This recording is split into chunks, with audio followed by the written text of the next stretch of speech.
안녕하세요. 생생법률쇼 진행을 맡은 이인경 변호사입니다. 법과 친해지는 제법 좋은 방법 생생법률쇼. 오늘도 크고 작은 법률 문제로 어려움을 겪고 있는 여러분들을 위한 법률 상담은 물론이고요. 세상을 들썩이게 하는 이슈들을 법적으로 풀어보는 시사법률 토크까지 준비되어 있습니다. 법률과 관련된 궁금한 내용이 있으신 분들은 상담 전화 02-557-8295번으로 연락 주시거나 법률방송 홈페이지에 접속 후 법률상담 게시판에 문의 남겨주시기 바랍니다. 그리고 아래 하단에 보이는 이메일로도 상담 문의 받고 있습니다. 각 분야 전문 변호사가 무료로 성심성의껏 상담해 드리니까요. 많은 참여 부탁드립니다. 지금 이 방송은 유튜브를 통해서도 실시간으로 함께 방송되고 있으니까요. 많은 시청 부탁드리고요. 유튜브를 통한 소통의 창구도 활짝 열어두겠습니다. 그럼 오늘 도움 주실 변호사님 소개해 드립니다. 법무법인 청신파트너스의 권윤주 변호사님 자리하셨습니다. 어서 오십시오. 안녕하세요. 법무법인 청신파트너스의 권윤주 변호사입니다. 네, 오늘도 억울하고 답답한 분들에게 명쾌하고 유익한 상담 해주시길 기대해 보겠습니다. 생생법률쇼, 그럼 오늘 접수된 상담 미리 살펴볼까요? 증거 없을 때 뺑소니 입증할 방법은 하셨고요. 조기 퇴실, 중개 수수료 누가 내야 할까? 돈 관련 소송, 재산 옮겨도 문제 없나 하셨고요. 아내의 물건을 처분한 남편, 절도죄 적용은? 이라고 하셨습니다. 자, 이렇게 오늘도 다양한 분야의 상담이 접수가 됐는데요. 잠시 후 변호사님과 함께 속 시원한 해결책 함께 찾아보도록 하겠습니다. 시청자 여러분들도 끝까지 함께 해주시면서 어떤 해결책이 제시될지 궁금증 같이 가지면서 계속 함께 해주시기 바랍니다. 생생법률쇼 첫 순서 시작합니다. 판결록인데요. 뉴스와 신문에서 회자되고 나는 화재 판결에 대해서 자세히 살펴보는 시간 가져봅니다. 오늘은 어떤 내용 준비하셨을까요? 네, 병원과 인접해서 그 근처에 약국이 크게 생긴 경우에 그 약국에 대해서 또 인접한 약국이 이 등록 취소를 할 수 있다. 개설 등록 취소를 요구할 수 있다는 대법원 판결이 나왔습니다. 대법원 1부는 지난 11일에 약사 A씨가 영등포구 보건소를 상대로 낸 소송에서 약국 개설 등록 취소 소송을 각하했던 원심을 파기하고 서울고등법원으로 돌려보냈습니다. 그렇군요. 원심에서는 각하를 했네요. 뭐 소의 이익이 있는지를 좀 따져본 것 같긴 한데요. 먼저 사건 개요부터 자세하게 살펴보겠습니다.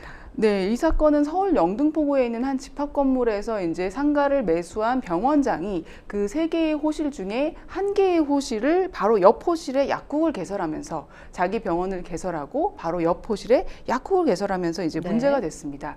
그 병원장이 운영하던 피부관리실도 그 약국 안에 일부 공간을 쓰고 있었는데요. 인근 건물에서 약국을 운영하던 원고 A씨는 지금 이렇게 병원 안에다가 약국을 개설하는 것은 위법이다라고 소송을 냈습니다. 약사법에 따르면요, 병원과 약국 간의 담합을 막기 위해서 의료시설 일부를 분할하여 거기에다가 약국을 개설하는 것을 만들 수 없도록 불법으로 제한을 하고 있습니다. 네, 그러니까 처음부터 약사법을 좀 살짝 피해가면서 약국을 개설한 것 같은데요. 피고 측에서는 뭐 문제의식이 없었던 걸까요? 네, 피고 측에서 사실은 이 부분을 탈법으로 이 정도면은 법을 이렇게 좀 피해 나갈 수 있겠지라고 기대했던 것 같습니다. 왜냐하면 이제 집합 건물을 보시면 각 호실별로 등기가 떼집니다. 그런데 이 상가의 소유를 한 건물에 이제 한 호실이 아니라 3개의 호실을 각각 매수를 했고 병원장은 그 중에 한 호실을 이제 병원으로 쓴 겁니다. 네. 그리고 나머지 호실을 약국으로 썼기 때문에 등기부상은 별도의 건물로 처리가 되고 이렇게 실제로 병원 바로 옆에 호실에 약국이 있는 경우는 보셨겠지만 굉장히 많이 있습니다. 예. 그래서 이러한 경우에는 공간의 일부, 병원 공간의 일부를 이제 분할하거나 변경하거나 개수하거나 그러한 부분을 시설 안이나 구내에 약국을 개설했다고 보지 않고 서로 다른 완전히 구분적으로 물리적으로 구분된 병원 밖에다가 약국을 개설했다라고 판단할 것이다라는 예측을 하고 이 법을 위반한 것이 아니다라고 생각을 했을 텐데요. 이번 대법원 판결의 핵심은 결국은 실질을 본다는 것입니다. 이렇게 물리적으로 혹은 등기부상으로 등기가 따로 되어 있어서 구분되어 있는 건물이냐라는 형식만 보는 것이 아니라 과연 그 실질에 있어서 병원장이 운영하는 피부관리실 그리고 그 건물 호실의 소유자는 병원장의 자녀이고 2개의 경제 공동체가 하나로 움직인다면 이런 부분은 약사법 위반이 될 소지가 높다라고 판단한 것입니다. 네, 그러면 1, 2심 판결을 조금 따로 한번 살펴보는 게 좋을 것 같습니다. 먼저 1심 판결을 자세하게 설명을 좀 해주실까요? 네, 1심 판결에서는 원고의 청구가 인용이 됐었는데요. 이 사건은 처음에 2021년에 4년간의 법적 공방을 이루었습니다. 이 사건의 피고는 영등포구 보건소였는데요. 말씀드린 대로 상가의 병원을 이제 3개 호실을 산 것에 대해서 그 호실에 약국이 들어온 것은 약사법 위반이라는 이유로 바로 그 건물이 아닌 인접 건물에 이제 약국을 하고 있던 원고 A 씨가 이것에 네. 대해서 등록 취소 소송을 냈던 것입니다. 그런데 피부관리실이 아까 있었다고 말씀드렸는데 피부관리실의 운영자가 그 병원의 전 직원이었고요. 그리고 그 호실 소유자는 말씀드렸던 병원장의 자녀였고 심지어 그 자녀가 결국 임대를 한 것인데 자녀는 미성년자였기 때문에 실질적인 법률의 주체는 아마도 그 부모인 법정 대리인인 병원장이 했을 것이다라는 이유로 이제 원고의 청구가 인용이 됐었습니다. 네, 그러니까 1심 재판부는 이제 원고의 손을 들어줘서 이제 등록을 취소를 시켰었는데요. 1심과 달랐던 2심의 판결을 한번 들여다볼까요? 네, 이제 원고 측에서 제기했던 이러한 실질적인 사유는 상당히 타당해 보였는데요. 2심에서는 쟁점을 좀 다른 데로 가져갔습니다. 결국 원고가 이러한 소송을 제기할 법률적인 이익이 있느냐, 원고의 소송 적격이 있느냐라는 쟁점으로 가져갔는데요. 고등법원에서는 일단 이 건물의 1층에 원래 약국이 있었는데 원고 A씨는 이 1층 약국의 운영자가 아니고요. 옆 건물 약국의 운영자였습니다. 그런데 이 1층 건물에 약국이 있었기 때문에 이 병원에서 발생하는 이 처방전은 사실은 그 1층 건물 약국으로 몰리게 되어 있습니다. 그래서 사실 가장 경제적 피해가 크고 새로운 약국이 옆 호실에 생겼을 때 문제가 되는 그 피해자는 1층 약국일 수밖에 없었는데 안타깝게도 1층 약국의 운영자는 이 제소기간을 넘겨서 그 등록이 됐다는 사실을 안 날로부터 90일의 행정소송 기간을 넘겨서 네. 이제 부득이 소송을 할 수가 없게 됐고 결국은 이제 우리 옆 건물 소유자들이 약국을 개설한 것에 대해서 과연 다른 옆 건물까지 이제 인접한 것을 행정소송을 할 수 있냐라는 원고 적격의 문제에 대해서 이제 서울 고등법원은 좀 이 부분을 주의 깊게 판단했는데요. 고법의 2심 판단은 결국 옆 건물에서의 매출, 그러니까 처방전이 나오는 것에 있어서 해당 이 병원장의 매출은 그렇게 영향이 크지 않았을 것이고 매출의 변동은 미미했을 것이다. 그렇기 때문에 법률상 이러한 행정소송을 제기할 이익이 없다라는 판단을 했습니다. 네, 2심에 있어서의 주요 쟁점을 잘 짚어주신 것 같아요. 그러면 이번 사건이 대법원에서 다시 판결이 뒤집혔잖아요. 어떤 이유일지 자세히 좀 살펴볼까요? 네, 이 사건의 대법원 판결은 상당히 중요하고 저도 굉장히 의미 있게 봤는데요. 결국은 인근의 그 바로 옆 건물 정도가 아니라 아주 가까운 이 인근에 있는 약국들까지도 그 다른 약국의 개설 등록을 취소할 수 있는 소송을 제기할 수 있느냐, 그 범위가 어디까지냐에 대한 원고 적격을 판단하는 기준에 대한 이번에 판시를 했고요. 네. 그 기준은 결국 그 사안에 따라 개별적이고 직접적이고 구체적인 이익을 갖느냐라는 쟁점으로 그 원고 적격을 판단하라고 봤고 결국은 그 해당 약국을 개설함으로 인해서 내 이제 처방전 발행의 전부가 문제가 된다. 이러한 전부뿐만 아니라 일부가 문제됐을 때도 원고 적격을 인정하는 판단이었습니다. 그러니까 옆 건물에 있는 약사분들도 어떤 이익의 침해가 있을 수 있다라고 본 것이군요. 네. 대한약사회 측이 이번 판결에 대해서 환영의 입장을 보냈다고요? 네, 대한약사회에서는 사실 너무나 당연하고도 환영할 입장이다라는 이제 판결에 대해서 반기는 입장을 밝혔고요. 이렇게 약사법을 회피해서 약국이 개설되는 것을 사후적으로 발각하거나 이렇게 장기간의 소송을 통해서 그 사이에 국민의 건강과 여러한 약국에 대한 이익이 침해되는 것을 소송으로 보전할 수는 없기 때문에 이러한 대법원 판결을 매우 환영한다는 입장을 냈습니다. 네, 한편 약사법에 약국개설위원회를 신설해서 이 100평이 넘는 대형 약국의 경우에는 이 불법 연대 약국이나 편법 원내 약국을 조금 지양하고 이제 등록을 할 수 없도록 하는 사전 심의를 강화하는 약사법 개정안이 지금 준비되고 있다고 하는데요. 이 내용도 자세하게 소개를 좀 해주실까요? 네, 더불어민주당의 김윤 의원이 대표 발의한 이 법안은요, 결국은 이 약국을 개설할 때 약국 개설에 대한 한 단계 절차를 더 두자, 심의위원을 두자, 개설위원회의 심의를 반드시 거치도록 하자는 내용입니다. 그런데 또 이제 모든 약국에 대해서 이렇게 심의를 거치는 것은 행정력의 낭비가 되기 때문에 이 대표 안에서는 세 가지를 제시하고 있습니다. 첫 번째는 약사나 한약사가 아닌 무면허자가 이제 개설하는 것으로 의심되는 경우가 첫 번째고요. 그 다음에 말씀하신 면허 대여가 의심되는 경우가 두 번째. 네. 그리고 약국은 약사 1인이 한 개만 이제 개설할 수가 있는데 한개소법을 위반한 의심 약국에 대해서는 개설심의위원회를 거치자라고 했는데요. 이런 부분 외에도 여러 가지 이제 또 있는데 병원 바로 옆에 이제 약국이 있을 때 거기에 통로가 있거나 통로를 설치할 예정인 경우에도 담화의 우려가 있다라고 했고 지금 현재 사안처럼 병원 바로 옆에 있는 그런 분리나 분할이 이제 의심이 되는 이러한 사안에 대해서도 심의가 필요하다면 심의를 받도록 의견을 냈습니다.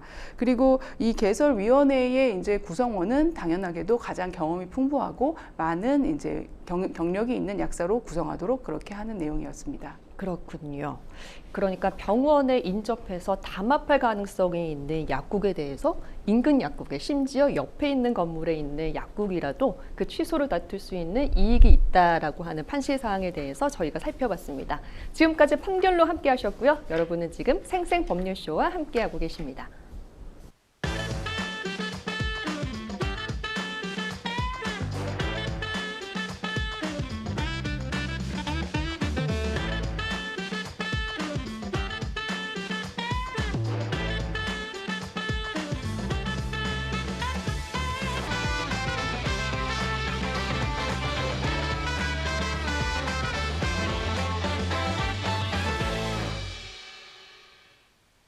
지금부터는 생생법률쇼가 자랑하는 성심성의의 무료 법률 상담 시작해 보도록 하겠습니다. 전화 상담부터 시작을 할 텐데요. 전화 연결돼 있는데 받아보도록 하죠. 안녕하세요. 어떤 사연으로 고민 상담해 주셨을까요? 여보세요? 네. 교통사고 때문에 그래요. 교통사고가 나셨어요? 예. 네. 그 경위를 좀 자세하게 설명을 해 주실까요? 교통사고 났는데, 예. 바로 경찰에 내가 신고를 했어요. 그래서 112가 신고해서 경찰이 와서 보고, 다 확인을 했는데, 네. 차 블랙박스나 그 주위에 CCTV가 없어서 찍힌 게 없다. 네. 그리고 또 다친 부위에 옷이 찢어졌는데도 그것도 뭐 어떻게 믿느냐. 그래서 전부 처음서부터 끝까지 경찰이 다 인정을 안 한 거예요. 네. 그래서는 결국에는 말하자면 신고로 된 거야. 정식으로 고소장을 접수한 게 아니고 신고로. 예. 그랬는데 경찰이 이제 끝끝내 이제 불송치를 박어요. 그래서 내가 이제 억울해서 이의 신청을 해가지고 그게 이제 검찰이 받아들여 해서는 교통사고 특례법 위반이라고 이렇게 처벌을 내렸어요. 그러고서는 왜 기소를 안 했느냐면 그 차가 종합보험에 가입이 됐어. 기소는 공소권이 없다 해서 기소는 그런다고 그렇게 내렸는데 그래서 이제 나는 지금 와서 뺑소니를 한 건 경찰이 와서 다 모든 게 다 그리고 치료비도 지금까지 본인이 다 병원비를 내고서 치료를 받고 뭐 보험사로나 뭐 이런 데 어떠한 데서도 보상도 못 받고 이런 상태에서 다시 경찰에 내가 정식으로 고소할 수 없나 이것 좀 알아보려고 그러는 거지. 예, 사연자님, 제가 사건을 조금 더 면밀하게 좀 살펴볼 필요가 있을 것 같아요. 우선 그 교통사고가 어떻게 해서 발생이 된 건가요? 교통사고는 여기 시골의 들판인데 예. 들판에서 이제 그 들판 농로가 그게 한 3.5m 정도밖에 좁아요. 그래서 중앙선도 없는 거고. 그 이제 가시다가 그 농로 가시다가 경운기 세워놓고 거기다가 짐을 실던 도중에 느닷없이 와서 차가 사람 등지를 치고서 그냥 도망을 간 거예요. 그러니까 차 대 차 사고가 아니라 예. 지금 선생님이 서 계셨는데 차가 치고 그냥 가버렸다는 말씀이신가요? 나는 차가 오는 줄도 모르고 경운기 예. 시동이 켜있기 때문에 차가 오는 줄도 모르고 그런데 차가 느닷없이 지나가면서 내 등 뒤를 치고 그냥 간 거라고요. 그래서 지금 뺑소니 도주 차량이다 이렇게 보고 네, 계시는 예. 거죠? 그리고 이제 부상도 발생을 하신 거고요. 예? 그리고 부상도 좀 발생을 하신 거죠? 네, 2주 진단. 2주 진단을 봐주신 거고 네, 그리고 바로 신고를 하셨나요? 바로 네? 경찰에 신고를 하셨나요? 신고를 내가 한 거라니까요. 그러니까 바로 112. 하셨어요? 112에? 네, 112. 112에 그래서 경찰이 오게 된 거예요. 경찰이 왔는데 이제 뺑소니 왔는데 사가로 경찰도 셋이 왔는데 거기 현장에 그 차가 없다는 거 다 확인했다고 다. 예. 그런데도 모든 게 증거가 없다는 걸로 무조건 불송치를 놓은 거예요. 네, 그래서 경찰에서는 내가 불송치를 이의신청을 해서 했고, 예. 검찰로 넘어간 거지. 이후로 이제 검찰에서는 검찰로 넘어갔고, 예. 범죄 사실이 인정을 한 거지. 그 특례법 위반, 교통사고 예. 특례법 위반. 그러나 그 차가 종합보험이 들어서 공소권이 없다. 그래서 불기소 처분을 내린 거예요. 예. 보니까 아마 그래서 난 도주의 다시 어떤 그 다시 혐의나 뺑소니로. 범위가 지금 인정이 됐는지 안 됐는지가 조금 한번 면밀하게 살펴볼 필요가 있을 것 같은데요. 옆에 권윤주 변호사님 나와 계시거든요. 아니 검찰에서 예. 그 거기 처분은 그 결과가 접수 내가 보낸 것처럼 있잖아요. 예. 한번 화면으로 보여주시면 좋을 것 같거든요. 검찰에서 불송치 결정을 내렸다는 말씀이신 거죠? 예, 예. 예. 그러면 옆에 그런데 이제 권윤주 네. 특례법 위반은 위반인데 범죄 사실은 인정하되 그 차가 종합보험이 가입돼 있어서 저 불기소 처분을 내렸다는 거지. 네, 공소권이 없다라고 하는 판단을 지금 받으신 것 같은데 조금 더 자세하게 상담을 받아보도록 할게요. 네, 선생님 안녕하세요. 예, 선생님 제 말씀 들리세요? 예, 예, 예. 아, 예, 이제 몇 가지 여쭤보겠습니다. 일단 사고 당시 상황을 여쭤보겠습니다. 우리 선생님 그 사고 당했을 때 딱 이제 어찌됐든 이주는 좀 경미하긴 하지만 차에 부딪힌다는 건 굉장히 큰 충격 아닙니까? 근데 선생님이 예. 차가 그 차 적재함으로다가 옆으로 지나가면서 치고 갔는데 등 한 부위 척추 부위를 치고 갔는데 나중에 보니까 그 옷이 결혼 하나 들어갈 정도로 찢어졌더라고요. 그래서 이제 경찰한테 보이니까 경찰이 또 뭐라고 하느냐면 그걸 어떻게 인정하느냐 이거요. 그리고 블랙박스에 찍힌 것도 없고 뭐 그 주위에 CCTV도 없고 하는데 어떻게 차가 쳤다고 보느냐. 그래가지고는 처음서부터 끝까지 저 인정을 못 한다고 해가지고서는 이제 내가 고소장으로 접수한 게 아니고 신고로다가 그렇게 처벌을 해달라고 하니까 이제 신고를 선생님 제가 했는데. 아까 해주신 말씀 다 들었기 때문에 조금 좀 구체적으로 여쭤보는 부분 좀 답변을 부탁드립니다. 차에 치셨을 때요. 그때 네. 선생님께서 바로 쓰러지셨어요? 쓰러지지는 않았지요. 그러면은 차에 친 다음에 그 운전자하고는 어떤 식으로 대화하셨어요? 운전자하고는 대화를 한 게 아니고 경찰하고만 대화했죠. 그러면 차에 친 다음에 천천한 속도로, 느린 속도로 차에 부딪히신 거잖아요. 차 자체는 느렸죠? 그건 나는 모르시고. 정말 경기에 이렇게 앞을 두고서나 짐을 실는 도중에 등에서 치고 가서 그 차가 쳤다는 걸 아는 거지. 내가 어떻게 그러니까요. 건지, 조금 빨리 간 끊어서 건지. 여쭤볼게요. 왜냐하면 도주했다라는 부분 때문에 여쭤보는 거예요. 그 상황을 좀 구체적으로. 그 다쳤을 때, 다치신 순간에 운전자가 선생님 다친 거를 알았어요? 그것도 나 이제 그 순간적으로 치니까 그때는 정신이 아찔 했는데 이제 그때 어떻게 됐냐면 차 적재함이다 이제 물건을 싣고서 발을 막 치는 도중에 이제 그렇게 되면 그리고 경운기 그 시동이 켜 있기 때문에 그 소리가 요란하잖아요. 예. 그러니까 차가 오는지 뭐는지는 나는 모르고 예. 그것만 하고 있었어요. 네, 그래서 그러니까 그렇게 선생님은 벌어지다가 모르신 상태에서 이제 사고를 당하신 것까지는 알겠는데 상대방 가해자가 선생님의 그 사고 사실을 알았는지가 굉장히 중요해서 여쭤봅니다. 그걸 말씀드릴게요. 예. 그래서 나도 이제 등을 치니까 앞으로 확 쓸리는데 거기에 경운기 적재함이 한 1m 조금 넘게 이렇게 있잖아요. 예. 그렇게 내 몸이 거기에 걸쳐가지고 앞으로 안 넘어간 거예요. 그것이 안 걸쳐있으면 그러니까 지지대가 있어서 넘어지진 않으셨고. 심한 공굴이기 때문에 그리 넘어졌으면 더 많이 다쳤지. 예. 이제 거기에 탁 걸려가니까 몸이 거기에 확 쓸리면서 네. 이 폐 부위를 그 적재함에다 치면서 넘어지는 않은 거지. 예. 그래서 정신이 아찔해 하는 순간 조금 한 몇 초 동안이지 몇 초, 한 5, 6초 이렇게 정신을 이렇게 하니까 차가 거기서부터 한 10m쯤 가서 갔어요? 차라는 걸 아는 거예요. 그때서 하얀 차. 그러니까 선생님이 저 상담자님이 1톤 트럭. 1톤 트럭이요. 그래서 그때서 이제 차라는 걸 알고 그 보니까 그 몇 초 사이야. 그 차에서 사람이 내리더니 나를 향해서 핸드폰인가 뭘로 찍는 것 같더라고. 그래서 내가 정신이 눈이 흐릿해서 처음에는 잘 안 보여. 그런데 몇 주 동안 그러니까 이제 확실히 그 사람이 나를 네, 상에서 그 찍고 가해 가는 차량에 운전자분이 내려서 선생님 그 상태를 확인을 했을까요? 그냥 핸드폰만 이렇게 찍는 것만 봤어요. 그러고서 그냥 가버렸어. 그러면 아이의 자리를 떠나서 이제는 찾을 수가 없게 됐나요? 그 차를 이렇게 보니까 그 남번은 그때 이제 내가 봤지요. 네, 그래서 이미 현장에는 없고 경찰 출동했을 때는 가해자가 없었나요?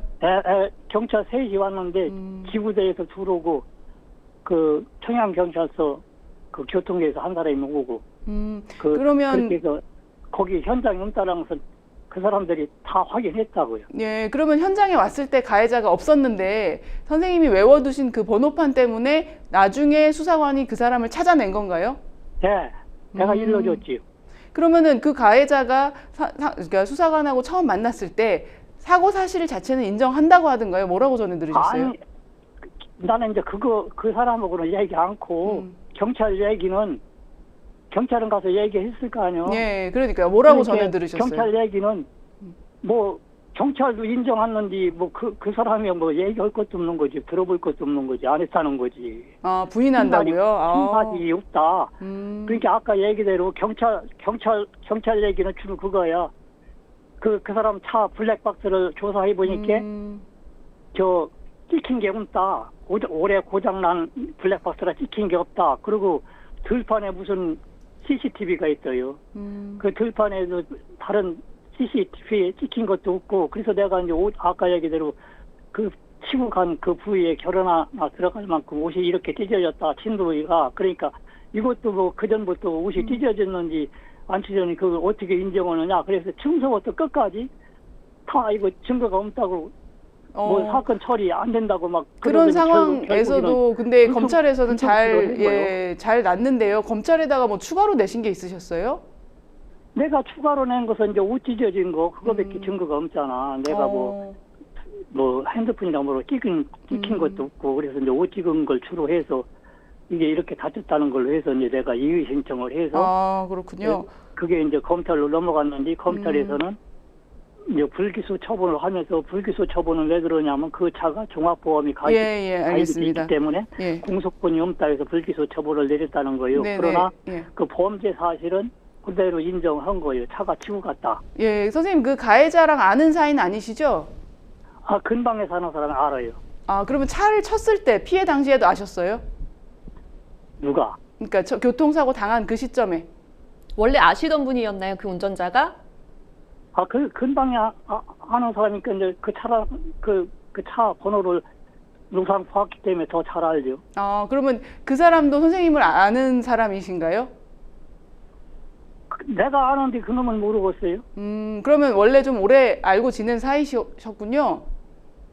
서로 뭐 상대하고 그런 건 아니지. 그럼 선생님이 내려가지고 그 사람이 핸드폰 찍을 때 원래 아는 사이였으면 나 사고 났어 이런 말 안 하셨어요? 경기는 막 시동하고 있는데 뭐 사고 났어 안 해서 내가 뭐라고 얘기했는데요 거기서. 너무 몸이 많이 아프셨어요 그 사고 났을 때? 내가 쓰러지지는 않았어도 척추 부위를 때리고 갔으니까 아프겠어요? 안 아프겠어요? 네, 그러니까 제가 여쭤보는 거는 선생님이 뭘 잘못하셨다는 게 아니고 그 사고가 났을 때 피해자로서 운전자가 내려서 핸드폰을 찍잖아요. 게다가 굉장히 오랫동안 알고 계신 사이고 서로 지인 관계면 당신이 지금 나를 쳤는데 나 사고 났어 이런 말 하실 수 없을 만큼 아프셨는지 그 말을 왜 못했는지에 대한 좀 궁금증이 있습니다. 그 사람이 지가 다 치고 갔으니까 거기 하니까 차에서 내려서 사람을 향해서 핸드폰을 띄웠겠지. 내가 뭐라고 왜 이렇게 다투느냐. 거기서 경운기 시동을 막 켜서 시끄럽고 한 데서 뭐라고 한대요. 그러셨군요. 그러면 운전자가 핸드폰 찍고 그냥 바로 가버린 거네요.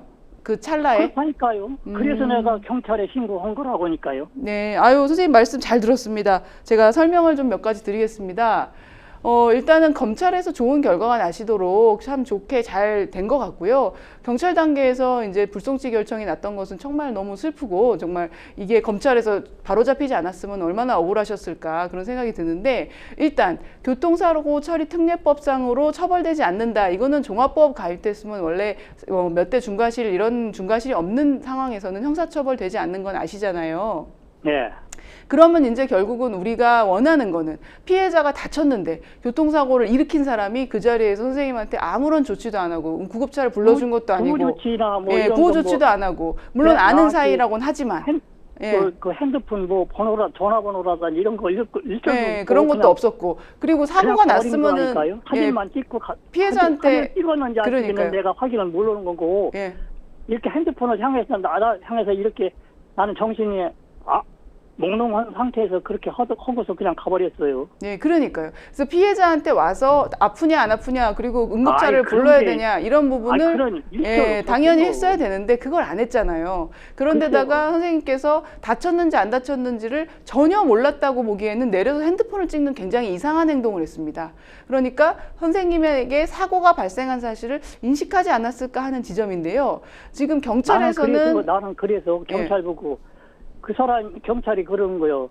그 사람이 사람을 쳤으니까 핸드폰으로 찍었을까 아니냐 그렇게 예, 이제 예. 뭐라고 경찰은 뭐라면 그 사람 마음에 달렸다나 이렇게 아마 네, 선생님 제가 시간 제약이 있으니까 조금 진도를 좀 빨리 나가 보겠습니다. 일단은 경찰에서 부당한 행동을 한 거는 좀 속상하시지만 어쨌든 결론은 잘 나온 편이고요. 교특법상의 치상이 인정됐기 때문에 이 부분은 보험사에서 보험 처리가 돼야 맞고 보험사가 만에 하나 처리를 안 해준다면 민사상 손해배상 청구든 이제 소송을 하시면 얼마든지 받으실 수가 있고 이 말씀하신 대로 교특법 치상이라는 거는 이제 운전자의 과실로 선생님한테 상해를 입혔다. 그 사실이 명확하게 인정이 된 겁니다. 그래서 그 사고 사실을 부인할 방법은 어디에도 없습니다. 굉장히 잘 결과가 나왔고 이제 그러면 교통사고 후에 사고 후 미조치 혹은 특가법상의 도주치상이라는 굉장히 중요한 범죄가 있는데 도로교통법상 사고 후 미조치하고 특가법상 도주치상하고 두 개의 죄가 성립이 되느냐의 문제가 남았습니다. 선생님 질문도 그 부분이신 것 같고 근데 이제 우리 선생님께서 다치셨잖아요. 다치신 거에 대해서 상해 진단서는 끊으셨는데 좀 다행히게도 이제 2주라는 좀 경미한 부상을 입으셨습니다. 그래서 물론 큰 부상을 입으셔야 된다는 뜻은 아니지만 경미한 부상에 대해서는 특가법상 도주치상에서의 그 상해에 너무 경미하면 그 상해가 안 인정될 수도 있습니다. 그래서 선생님께서 이제 필요한 자료는 재수사가 되냐는 질문이신데 경찰에서 수사 미진이 있었다는 부분은 수사 기록에 대한 정보 공개를 통해서 기록을 복사하고 열람하는 것에 대해서 정확하게 기록을 확인하셔서 수사관이 어떤 조사를 했고 이것이 미진했다. 그럼에도 불구하고 검찰에 가서 결과가 잘 이제 조정이 됐기 때문에 이것은 수사 미진이다라는 자료를 확보하시고요. 그리고 수사관이 그 가해자를 불렀을 때 이걸 부인했다는 얘기는 뭡니까? 사실은 사고 미조치를 인정하는 취지의 답변일 수밖에 없습니다. 왜냐하면 자기가 사고를 냈다면 당연히 와서 했을 것이고 사고를 내지 않았다면 우리 선생님한테 올 이유가 없지 않습니까? 그래서 부인한 사실에 대한 모든 수사 기록을 다 확인하셔서 이 부분은 사고 후 미조치에는 명확하게 도로교통법 위반에는 해당이 된다라는 주장은 충분히 가능하셔 보이고 그것이 이제 보통은 같은 사실관계에 대해서 고소를 2번 하면 두 번째 고소는 검찰에서 또는 경찰에서 잘 받아주진 않습니다. 원래 같으면. 그런데 지금 이 사건은 경찰의 결과가 검찰 가서 뒤집어졌고 그 다음에 그거에 대한 수사 미진에 대한 자료가 굉장히 풍부한 상황이고요. 그리고 지금 진술로 봤을 때 피해자의 진술이 일관성이 있고 처음부터 핸드폰을 찍었다는 부분 어쩌면 검찰에서 그 가해자의 핸드폰을 뭐 포렌식을 하든 그러한 증거가 추가로 나왔을지 모르겠습니다. 그래서 만약에 이 사람이 사고를 인식했는데도 이 부분을 도주했다라고 한다면 가장 강력하게는 특가법상 도주치상이 될 수 있고 그것이 안 된다. 상해가 너무 경미하다. 혹은 사고를 인식하기가 어려웠다. 미필적 고의를 인정하기가 어렵다. 그래도 최소한은 도로교통법 사고 후 미조치에는 위반에 해당이 될 수 있다라는 말씀입니다. 왜냐하면 도로교통법 사고 후 미조치는요. 물건을 손괴해도 와서 자기 인적사항을 알려라라는 게 법 취지입니다. 물건이 아니라 지금 선생님의 그 상해가 있었기 때문에 이 부분에 대해서는 충분히 고소를 해서 아직 판단받지 않은 영역이다라고 주장하셔서 다시 한번 이제 재수사를 요청해 보실 수 있고 그 전에 정보 공개를 통해서 검찰의 그간의 기록 그리고 가해자가 했던 진술에 대한 내용을 일단 종합하셔가지고 그거를 좀 찾아보시면 좋을 것 같습니다. 그러면 경찰서에 추가 고소할 수 있다는 말씀인가요? 네, 해보시면 물론 다 된다는 보장은 없지만 상당히 가능성은 있어 보입니다. 예. 네, 고맙게 잘 들었어요. 네, 결론적으로는 재수사가 가능하다는 입장이셨어요, 변호사님께서. 그래서 네. 지금 말씀해 주신 게 수사가 미진했다라는 자료 등등을 좀 구비를 하신 다음에 재수사를 요청해 보시면 될 것 같습니다, 선생님. 경찰에 허야나? 예, 경찰에 고소 한번 더 해보시면 좋을 듯합니다. 예, 예, 예. 예. 저희가 전화 상담은 예. 여기서 마무리하고요. 예, 네, 저희가 또 변호사님과 함께 이번 사연으로 좀 정리를 해드릴게요. 예, 예, 끝까지 방송 함께 해주세요. 예, 예, 오늘 상담 고맙습니다. 예, 고마워요. 예. 네, 지금 사연을 들어보니 지금 사고는 있었는데 지금 도주를 해버렸단 말이에요. 사고 후에 미조치 후에 이제 도주를 해버리고 그 부분이 굉장히 애석하게 생각하시는 부분인 것 같아요. 지금 이런 사연에서는 말씀해 주셨듯이 어떤 자료를 좀 보완해서 재수사를 요청할 수 있을까요? 네, 뭐 특별한 자료가 더 있을 것 같지는 않지만 이제 수사 기록 일체에 대한 정보 공개를 통해서 가해자와 피해자가 최초부터 했던 진술의 일관성과 그 진술의 내용 그리고 수사기관이 좀 미진한 수사를 했다 이런 자료를 일단 확보하시면 재수사를 한번 요청해 보실 수 있는 사안이라고 생각이 됩니다. 그리고 어쨌든 교통사고가 있었고 치상이라고 하는 인과관계에 따른 결과가 있었잖아요. 이 부분이 있기 때문에 피해 보상이나 보험을 받는 데는 네. 뭐 지장이 없다고 말씀을 해주셨어요. 네. 네. 그리고 네, 도주치상까지 우리가 이제 혐의를 한번 이제 볼 수 있느냐라는 그 부분에 있어서는 조금 2주 정도면 좀 미진할 수 있나요? 어떻습니까? 조금 너무 경미한 사안에서는 판례를 봤을 때 이제 도주의 특가법상 도주치상이라는 죄가 인정 안 된 경우가 좀 확인이 됐고요.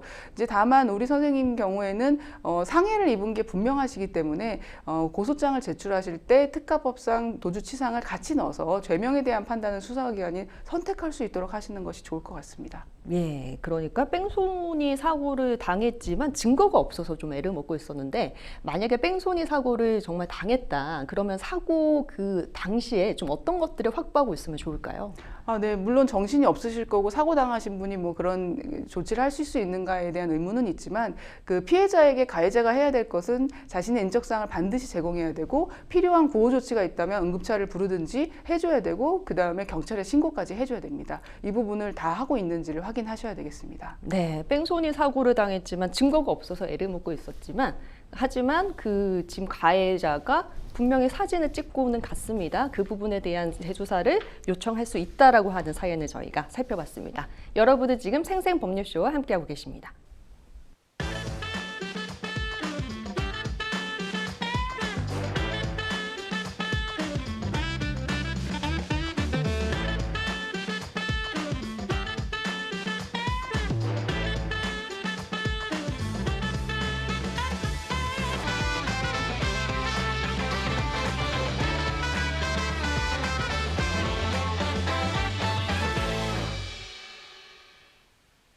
계속해서 법률방송 이메일을 통해서 들어온 여러분들의 고민을 해결해 드리겠습니다. 어떤 내용인지 함께 보시죠.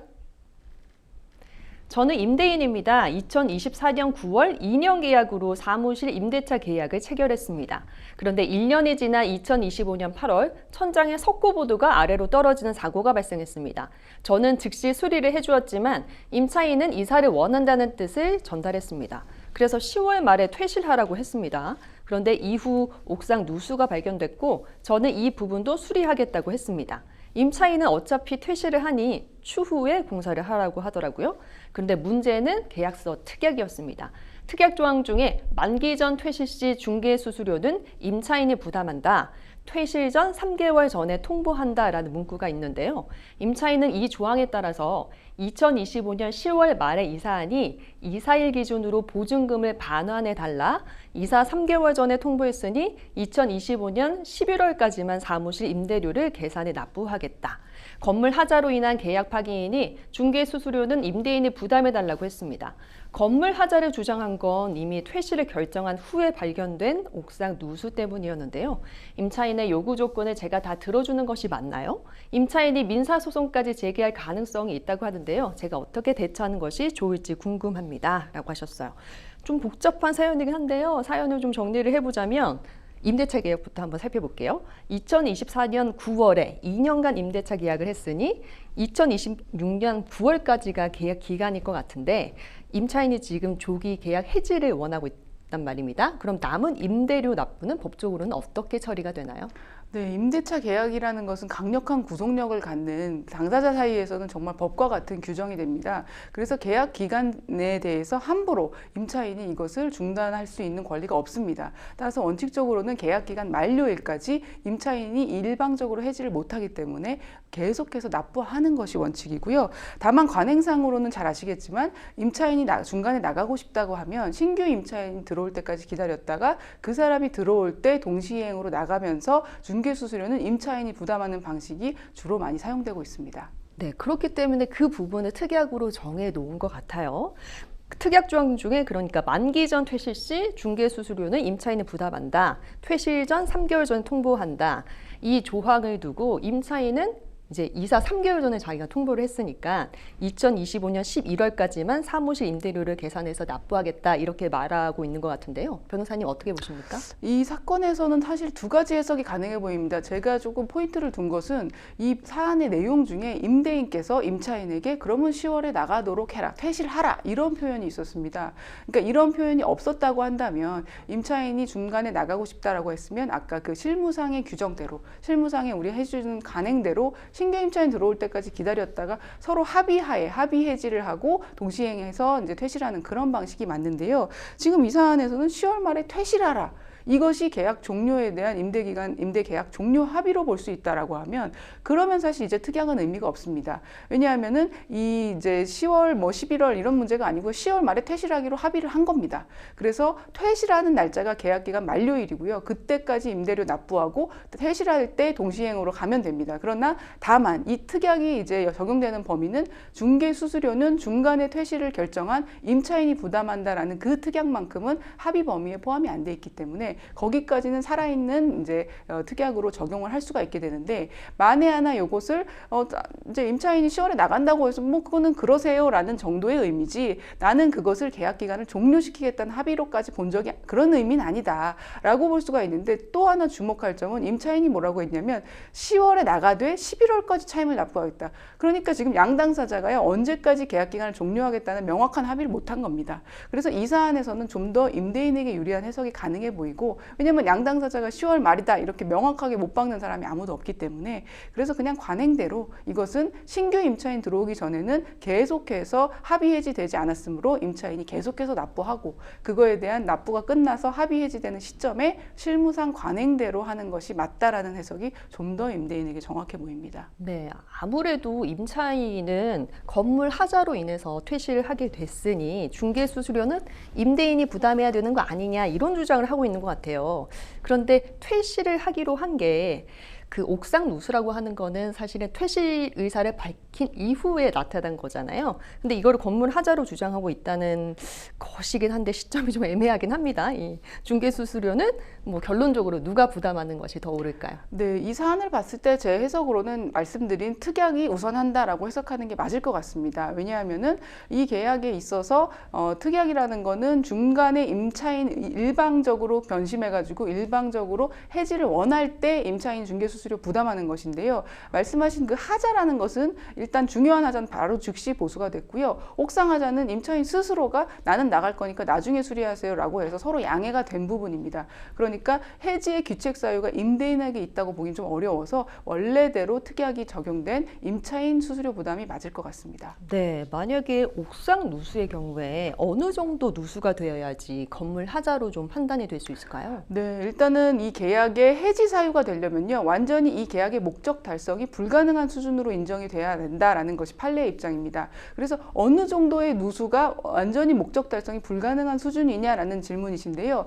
제가 실제로 했던 사안 중에서 예컨대 뭐 안방에 조금 샌다거나 화장실에 조금 샌다거나 그런 정도로 해지가 인정되지는 잘 못하고 있습니다. 예. 그러니까 완전히 이 집을 완전 물바다가 돼서 누구라도 사용할 수 없을 정도가 되는 그런 수준으로 좀 보수적으로 법원은 보고 있고요. 그렇기 때문에 이 사안에서는 하자가 말씀드린 즉시 수리되고 또 추후에 또 수리될 예정인데 임차인이 스스로 좀 나중에 해주세요 했기 때문에 해지 사유는 되지 않는다고 보입니다. 네, 특약 조항을 두고 임대인과 임차인의 해석의 차이가 지금 있는 그런 사연인데요. 임대인은 이제 계약 기간 만료 전에 퇴실한 임차인에게 보증금, 뭐 이건 월세의 문제가 아니라 보증금이라고 하는 큰 돈이 또 걸렸기 때문에 이 보증금을 이사일에 맞춰서 반환을 해줘야 할 의무가 있는 건가요?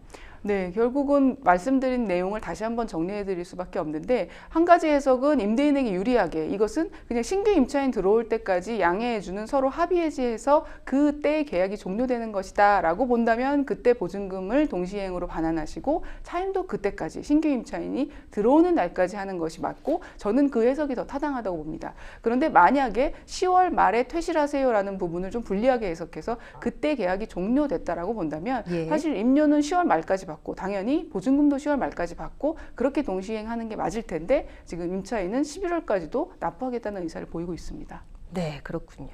이렇게 임대차가 조기에 해지되는 경우에 발생할 수 있는 문제에 대해서 저희가 좀 짚어봤습니다. 자, 이번에도 법률방송 이메일을 통해서 들어온 여러분들의 고민을 해결해 드리겠습니다. 어떤 내용인지 보시죠. 몇 년 전 지인에게 소액을 빌렸는데 진심으로 잊고 있었습니다. 당시 경제적 상황이 너무 어려워서 밤낮 없이 일을 해 돈을 버느라 정신없는 삶을 살았습니다.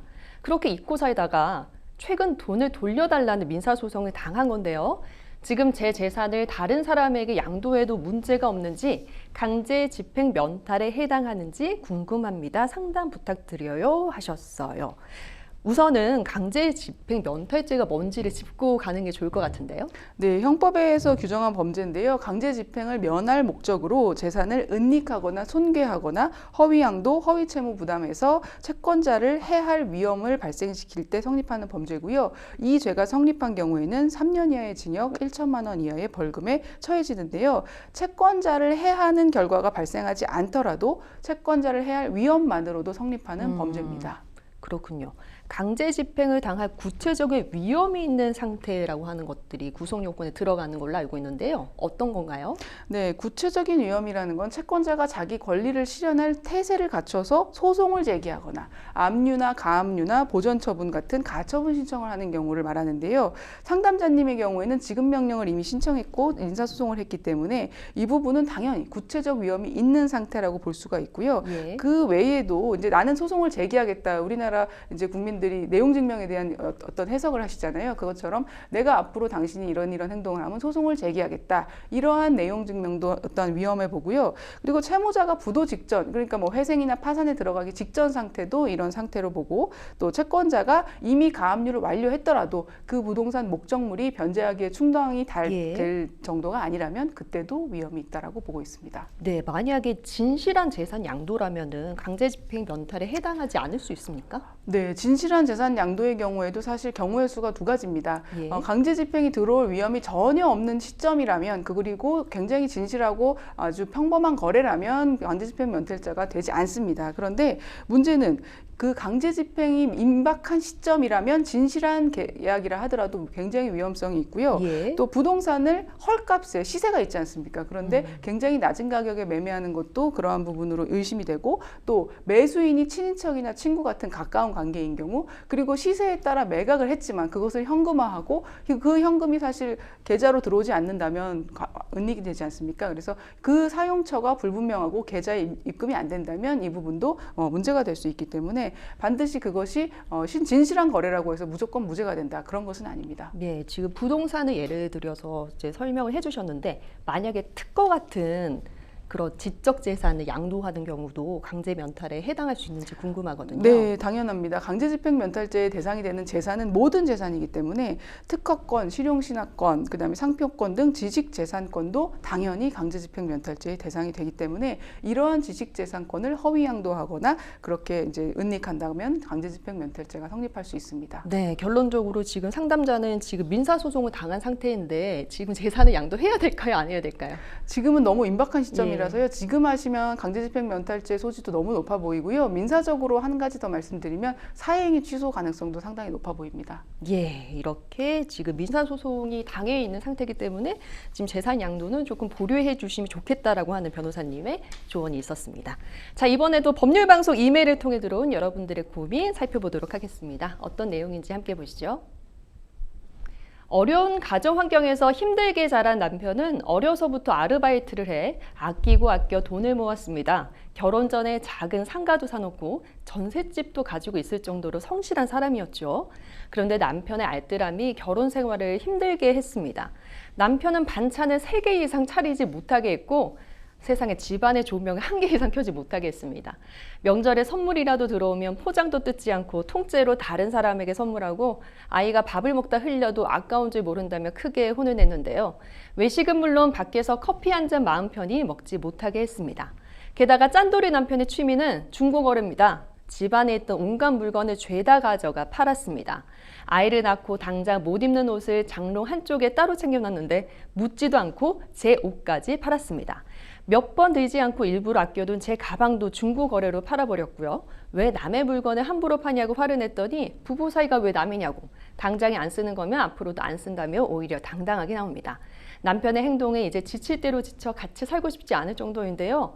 정말 아내의 물건을 함부로 파는 남편에게 아무 잘못이 없나요? 라고 했습니다. 아내의 물건을 마음대로 파는 남편인데 이게 절도죄로 처벌이 가능한 건가요? 네, 일단은 특유재산이기 때문에 아내의 옷이나 화장품 같은 개인적인 물건은 아내의 재산입니다. 그래서 남편이 아내의 재산을 절도를 해서 처분한다. 이거는 절도죄가 되는데요. 이 부분에서 조금 특이한 점은 이제 기존의 형법에는요, 이런 직계혈족이나 배우자, 동거친족, 동거가족, 그리고 그 배우자에 대해서는 절도죄와 같은 몇 가지 재산 범죄에 대해서는 형을 면제하는 규정이 있었는데 작년 6월입니다. 24년 6월에 헌재에서 이 규정을 위법 위헌으로 이제 결정을 해서 적용 중지를 하고 있습니다. 예. 따라서 친족 상도례가 적용되지 않기 때문에 지금은 절도죄로 처벌이 되는 상황입니다. 그러니까 남편의 처벌 가능성이 지금 생긴 거네요. 네. 예. 만약에 이혼을 하게 되면 물건을 몰래 가져간 남편 뭐 당연히 처벌할 수 있을 것 같은데요. 네, 이혼하기 전후를 불문하고 친족 상도례가 폐지됐기 때문에 예. 과거의 행위에 대해서 공소시효 전이라면 당연히 절도죄로 고소하시고 처벌도 가능합니다. 네. 형사처벌 외에 취할 수 있는 다른 법적 조치들이 있는지도 궁금하거든요. 네, 일단 그 남편분하고의 지금 신뢰관계 파탄으로 인해서 이혼을 고려하고 계신 수준으로 보입니다. 예. 그래서 이제 당연히 뭐 개인적으로 그냥 아내 물건 조금 갖다 팔았다 뭐 그런 부분 가지고 이혼되는 것은 아닙니다. 그러나 이런 부분이 장기적으로 7, 8년에 걸쳐서 이루어졌고 심지어 아내가 이 부분에 대해서 고통을 호소하고 그러지 말아달라고 부탁을 해도 오히려 당당하고 오히려 물건을 안 쓰는 당신 잘못이다라는 식으로 서로 간의 부부의 신뢰관계가 계속해서 파탄이 된다면 예. 이혼 사유 중에 심히 부당한 대우라는 이유로 이혼을 제기해 보실 수가 있을 것 같고요. 이때에 이제 남편의 그동안 유책 사유로 이제 그동안에 너무나 인색하게 굴고 생활비도 주지 않거나 거의 이제 물건도 사지 못하게 하고 하면서 그런 부분에 대한 귀책 사유가 남편에게 있다라는 주장과 더불어서 그 재산 분할에 있어서 결국 내 재산을 훔쳐간 절도죄로 구성했을 때 그것을 얼마 중고 가격 얼마입니다. 이렇게 하는 것은 별로 의미가 없으니까요. 재산 분할에 있어서 내 재산이 많이 축소됐고 그 축소된 결과를 반영해서 재산 분할을 좀 더 굉장히 나에게 유리하게 해달라라는 이유로 이제 내 현재 재산보다 원래 있어야 될 재산 더 많다 이런 취지로 재산 분할을 좀 더 넓게 주장을 해보시면 좋을 것 같습니다. 네. 마지막으로 상담자에게 조언할 말씀을 해주신다면요. 네, 지금 인색하다라는 것은 남편분에게 그런 부분이 있다라는 걸 이제 저희가 상담으로 들으면 다 맞지만 재판으로 가려면 증거를 수집하셔야 되지 않겠습니까? 결국은 남편의 이러한 행위가 얼마나 지속적이고 얼마나 많이 그리고 그 대상이 아내의 물건이었다는 것을 다 입증하는 것은 상당히 쉽지 않기 때문에요. 그 부분에 대해서 상당히 남편분이 판매한 물건의 목록을 좀 정리해 보시고 게시판이나 어떤 그 앱을 이용해서 판 목록이 있다면 그 부분에 대해서 올린 날짜라든가 금액 그리고 올린 물건이 뭐다라는 모든 캡처 화면을 다 만들어 놓으시고 그리고 이제 남편의 부당한 대우에 대한 그리고 서로 신뢰관계 파탄의 경위에 대한 그간의 우리 선생님이 속상한 심경을 쓰신 일기라든가 뭐 문자 메시지, 녹음 파일 이런 것들을 좀 치밀하게 준비하셔서 이 사안이 단순히 내 물건 팔았다고 이혼하는 게 아니다. 이건 굉장히 중대하다. 이런 부분으로 입증하시면 좋을 것 같습니다. 네, 아내의 물건을 마음대로 팔아버리는 남편에 관한 사연이었는데요. 친족 상도례가 이제 위헌 판결을 받았기 때문에 가족이라도 형사처벌을 받을 수가 있습니다. 그리고 만약에 이혼 소송까지 준비를 하신다고 하시면 이 모든 것에 대한 증거가 중요하기 때문에 일기장이나 메모나 그리고 중고 거래를 했다라고 하는 사정까지도 잘 준비해 놓고 계시면 좋을 듯합니다. 자, 생생본 뉴스쇼 오늘도 마칠 시간이 다 됐는데요. 오늘 함께 해주신 권은주 변호사님 감사합니다. 네, 법률 상담 참여 방법 다시 한번 알려드리도록 하겠습니다. 상담 전화 02-557-8295번으로 전화 연락을 주시거나 법률방송 홈페이지에 접속한 후에 법률상담 게시판에 문의 남겨주시면 됩니다. 그리고 아래 하단에 보이는 이메일로도 저희가 상담 문의 받고 있습니다. 각 분야 전문 변호사가 성심성의껏 무료로 상담을 해드리니까요. 도움이 필요하신 분들은 주저하지 마시고 법률방송으로 연락해 주시면 되겠습니다. 법률방송 생생법률쇼, 오늘 저희가 준비한 소식은 여기까지입니다. 시청해 주신 여러분 고맙습니다.